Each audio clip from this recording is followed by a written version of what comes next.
G'day, I'm Gary. If you're new to our channel, my wife Robbie and I live in Southern California, and this is my take on an elevated garden bed.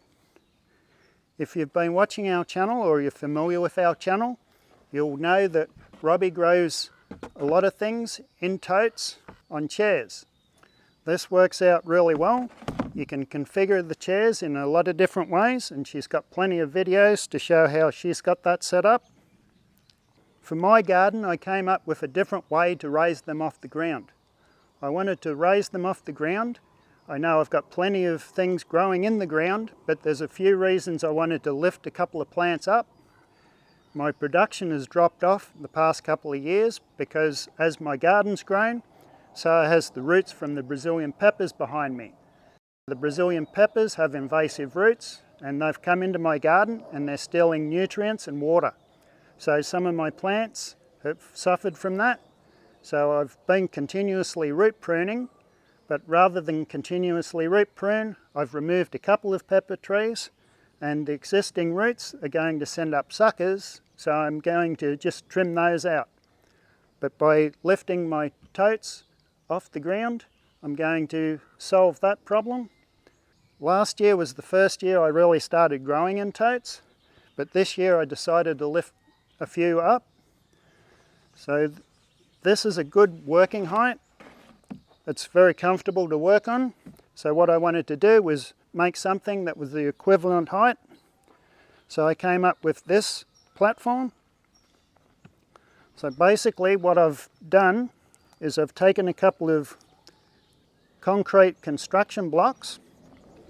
So I've got one that's 16 by 8 by 8. I've got another one that's a half block. It's 8 by 8. It's by 8. So this is half the size. I've put those two together. I used 4 large and 4 small blocks. Obviously it's easy to adjust the height. You just have to add more or less blocks.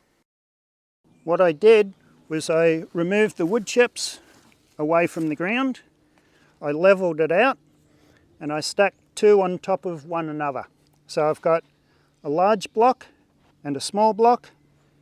So I've 4 blocks all together, and that's lifted it up to the height of the chairs. From there I built a platform. I had this set up under my green tunnel. So I moved them into my main garden. I'm going to be getting ready to plant my vining plants out there, so I didn't need these out there anymore. What I've got growing right now in these ones are strawberries. By lifting the strawberries off the ground, I'm hoping to keep some of the pest pressure away. So my strawberries will be elevated. I'll be able to go through, I'll be able to remove any weeds that I see growing, and it'll be very easy to take care of it. The other thing is when there's fruit, right now it's flowering. When there's fruit on the vine, I'll just be able to harvest it without bending over, and it'll be very convenient to grow strawberries this way. The first platform that I built here, I used reclaimed lumber. It measures 7'6" by 22 inches wide. I'm going to build another one. This time I purchased some 2x4s. So I built another platform, and this one's a little bit longer. So this one measures 8 foot long by 22 inches wide. The materials that I used here for the second one, I bought 5 2x4s by 8 foot lengths. I added some pieces in the center just to give it some more support. Robbie suggested the center would sag, and it did. So just to give it a little bit more reinforcement, I put the extra pieces in. I used scrap lumber for that. If I was going to buy new lumber, I would have gotten a 10-foot length. So I would have bought 2 8-foot lengths, and I think they're 94 1/4 lengths. I would have bought 3 of those, and I would have bought 1 10-foot length. So the reason I've got them set up like this is so that when I assemble it and add the totes to it, there'll be a little bit more space. So this next design will have a bit of a gap between the totes, and any pests that might get in one won't be able to climb over the next one quite as easily. So on the bottom one, They're butted up against each other, so it might be easier for a pest, an insect or something to climb over it.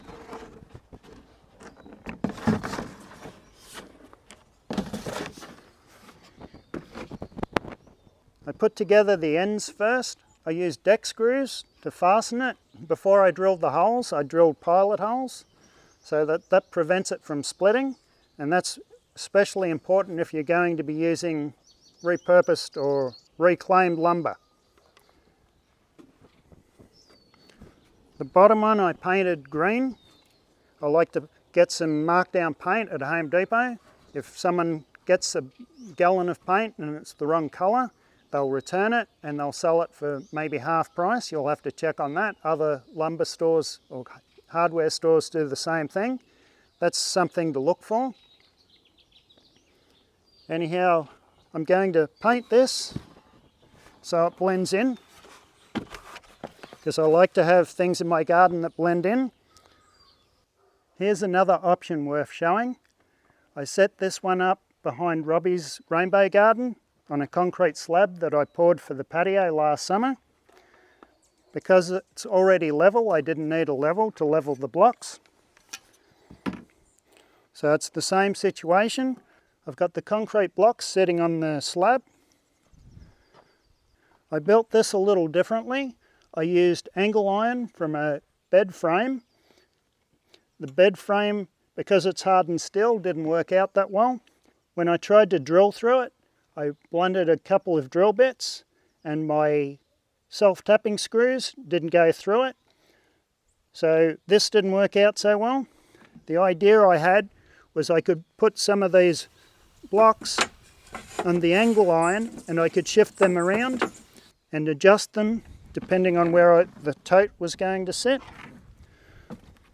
So this is already built. I'm not going to build another one of these, but that is an option of, if you have a welder, you might be able to weld a frame like this together. I don't have a welder.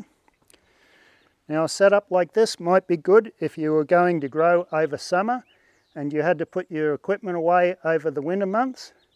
I don't know what climate you live in, but if you had snow, you may want to put your totes away for the winter, and you might want to clear the area so the snow doesn't settle on anything.